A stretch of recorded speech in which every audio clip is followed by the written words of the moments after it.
আসসালামু আলাইকুম। আমরা আমাদের ঘাসের কাটিং কেটে নিচ্ছিলাম। এই ঘাসগুলো আমরা রেখে দিয়েছিলাম আমাদের একটা জমিতে লাগানোর জন্য। তো ওই জমিতে আমাদের আখ চাষ করা ছিল, ওই জন্য আমরা এতদিন লাগাইতে পারি নাই। তো আখ শেষ হয়ে গেছে, এখন আমরা কাটিং করে নিচ্ছি, আমাদের জমিতে লাগাবো। তো কাটিং করে আমাদের জমিতে নিয়ে এসেছি, আর এখন আড়া টেনে নিচ্ছি লাইনগুলো সোজা করে লাগানোর জন্য। এভাবে লাগালে কাটতেও সুবিধা হয়, আর লাইনগুলো সুন্দর থাকে, দেখতেও ভালো হয়। তো এই জন্য আমরা আরহা টেনে নিচ্ছিলাম সুন্দরভাবে লাগানোর জন্য। তো আরহা টানা শেষ করে আমি আবার লাগাই নিচ্ছিলাম। মামা কিছুটা আরহা টানতেছে, হয়তো বা অন্য কোথাও অন্যভাবে লাগাই, কিন্তু আমাদের এইখানে আমরা এইভাবে লাগাই। আমরা আগেও একটা জমিতে এইভাবে লাগাইছিলাম, তো এটার ফলন খুব ভালো হয়েছে, যার কারণে আবার আমরা এইভাবে লাগাইতেছি।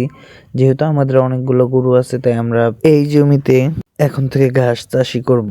আর দেখতে পাচ্ছেন যেভাবে আমরা ঘাস লাগাইতেছি, পুরোটা মাটির ভিতরে দিয়ে শুধু মাথা একটু বের করে রাখতেছি, যার কারণে ঘাসগুলো অক্সিজেন নিতে পারবে। আর যদি অক্সিজেন না নিতে পারে তাহলে তো ঘাস মারা যাবে, এই জন্য এইটুকু বের করে রাখতে হয়।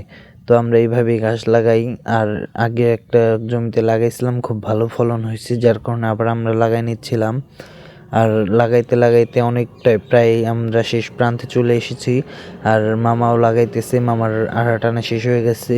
তো আমি একটু ভিডিও করে নিলাম। আর এটা হচ্ছে আমাদের জমি, এখানে মোটামুটি প্রায় 40 শতকের মতো জমি আছে।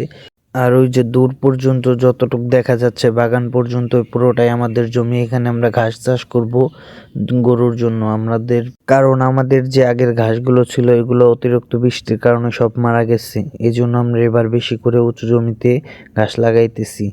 তো এইটাই ছিল আমাদের ঘাস লাগানোর পুরো ভিডিও।